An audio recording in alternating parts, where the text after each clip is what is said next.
saya sih cukup baik ya, karena kan Indonesia dikenal dengan agama yang tidak cuma multi agama, tapi juga Indonesia nggak cuman keberadaan agamanya itu banyak kan, ya ada agama dan kepercayaan kayak itu, tapi juga multicultural, dan itu sempar dan kondisi seperti itu melihat Indonesia itu ya benar-benar secara agamanya.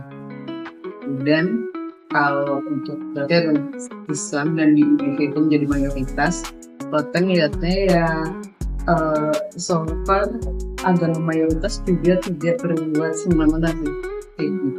Kalau melihat misalkan di beberapa negara ada aja kan misalkan yang agama mayoritas itu Indonesia mayoritas, tapi sejauh yang saya lihat sih tidak ada yang seperti itu kayak itu. Umumnya ya kayak itu kok. Kalau saya nggak tahu juga kalau misalkan ada case-case yang tertentu itu yang kadang seperti kasusnya itu bersihkan gitu ya maupun yang lain kan. Tapi so far secara umum itu baik-baik aja nih. 75 lah. Nggak yang perfect banget, tapi juga nggak yang apa ya mengkhawatirkan banget juga enggak. Dari daerah saya sendiri tuh kerukunannya bisa kalau dibuat skala ya itu bisa mungkin 75 sampai 40%, 75 sampai 80%. Jadi kerukunan itu ada. Jadi siang agama Muslim kalau mau merayakan hari raya besar yang beragama misalnya Kristen atau Buddha dan sebagainya, mereka nggak sama sekali ada mengganggu atau sebagainya gitu kan. Atau sebaliknya juga kalau misalnya ada hari besar dari umat Kristiani juga umat Muslim nggak ada yang namanya mengganggu gitu atau menjelek-jelekan. Kalau di Kota Medan, khususnya di daerah wilayah sini, Maya, saya bisa guys karena di berdekatan kan bisa saling menghargai. Waktu itu di Cipatat ya jadi hari kan pada teman-teman yang bernama Muslim kan ada salah satu Cipatat. Kemudian setiap hari ini kami ada badan dengan dalam yang hanya mulai dari sekian dan setengah meter terjaga dengan baik. Kalau di Islam yang mungkin paling sering di surat Al-Kafirun, jadi bagimu agamamu bagiku agamaku, jadi saling menentukan dalam masing-masing seperti banyak tinggi surat Al-Baqarah kalau misalnya ini pilih, jadi tidak menentukan. Kalaupun setiap agama punya misi untuk berdakwah kayak gitu kan ya, tapi prinsipnya adalah dilakukan tanpa pemaksaan. Jadi ya itu kan semua masing-masing punya misi, ya lakukan saja gitu sesuai dengan apa yang misalkan sudah direncanakan gitu ya, punya target masing-masing seperti itu. Tapi kalau misalkan caranya nggak menentukan, pasti balik lagi ke hati nurani masing-masing dan menghormati secara kemanusiaan. Ya itu yang paling penting di sini. Sebenarnya di dalam agama Islam sendiri itu sangat ditekankan ya, tidak ada paksaan untuk agama lain untuk mengikuti agama orang lain juga gitu. Kita tetap memegang teguh agama kita tanpa memaksakan orang lain, seperti itu. Salah satu indikator orang Katolik itu disuruh oleh harus benar-benar bisa menjadi terpaksa. Jadi jika memang sebelumnya sebagaimana iman kita harus itu bertumbuh rasa solidaritas kita, rasa toleransi kita terhadap semua umat yang berbeda agama. Karena kan Katolik itu mengajarkan kasih tanpa memandang punya satu tujuan. Mungkin banyak cara, tapi satu tujuan. Punya KBP ajarkan pada jemaat itu tentang kasih bagaimana mengasihi jemaat-jemaat atau agama-agama tetangga di Indonesia ini. Saling menghormati aja orang sendiri gitu, dengan lebih standar, apalagi tentang pengetahuan yang bonus gitu. Itu karena makanya kalau sekarang sangat mudah untuk kayak memvideokan, memviralkan tanpa diketahui gitu ya, seperti itu. Kayak gitu.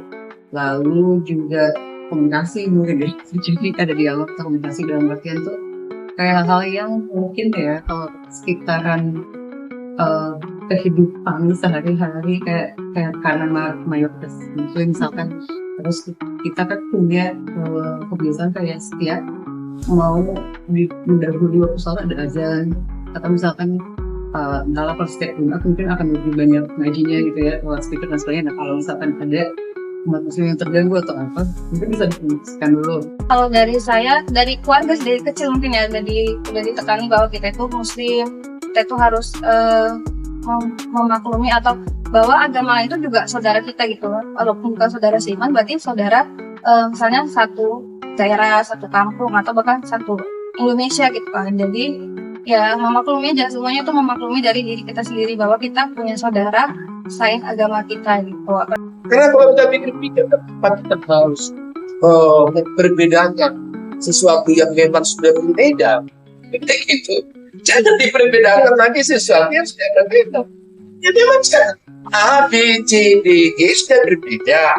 Lalu bagaimana supaya perbedaan ini tidak menjadi masalah? Yuk jalan bersama-sama. Kayak gitu, masing-masing punya tujuan yang berbeda-beda kan gitu. Kalau nanti orang mengatakan tujuan kita ke sana aja, ya udah. Kalau memang seperti itu, ngapain kita harus selalu memperlebar perbedaan? Saling Benar. Seperti bikin setelah kita melihat ini, setelah mengenal perbedaan, terus memikirkan dengan adanya ini, kamu dapat wawasan. Kalau kita warna semua mungkin menjadi tidak jalan, maka seperti pemandangan yang hanya bingung semua kan, yang ada yang jadi sengaja. Lebih perhatikan diri kita dulu kali ya, seperti kan Mengenal diri sendiri. Iya, kita karena ya saya juga yakin misalnya setiap ajaran agama itu mengajarkan kebaikan. Nah itu kalau itu aja yang dikaitkan prinsipnya, insya Allah sih masing-masing pemeluk agama juga akan melakukan kebaikan kontekstu gitu. Artinya keseluruhan dalam artian baik secara pemikirannya, hatinya nantinya juga akan terlihat dari tindakannya kayak gitu. Itu sih jadi fokus di kebaikan masing-masing aja. Terkaca misalnya kita akan baik sejarah akan menjadi saling mengerti dan sebagainya. Karena kalau kita baca sejarah para sebelum muslim juga pernah kok seperti itu, misalnya dalam artian jalan Rasulullah gitu ya, hidup berdampingan kayak gitu dengan berbagai dan percayaan gitu begitu sih. Kita bisa menanamkan nilai-nilai yang sejatinya emang baik di agama kita tanpa mengusik agama orang lain gitu loh. Jadi semua bisa berjalan beriringan tanpa ada sikut menyikut antara agama, kan sesuai juga ya sama ayat Al-Quran yang menyatakan bahwasanya la ikraha fiddin kan, tidak ada paksaan agama kita gitu untuk mereka mengikuti agama kita gitu. Jadi silahkan kalau mau join ke kita, silahkan, kita sangat terbuka, tapi kita juga tidak melarang orang lain untuk ikut agama kita. Nah sehingga dengan kayak gitu ya secara otomatis sih menurut aku bakalan tercapai nih yang namanya kerukunan. Boleh diawali dari para pemuka.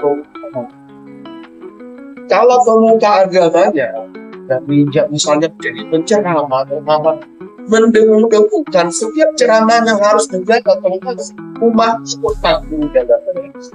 Jadi kalau kita lihat ya, saya hanya lihat beberapa Kristen itu kan ada seperti itu, Islam pun ada seperti itu. Seakan-akan memontrolkan bahwa dia loh yang benar, membenarkan dia yang nanti mencari kesalahan orang. Itu bukan bahwasanya aku benar, jangan berubah kesalahan moral. Saling bergotong royong, karena di sekitar kita ini ada Muslim, ada yang Katolik, ya komunikasi juga, terus dan kompak supaya terjadi komunikasi atau kerukunan.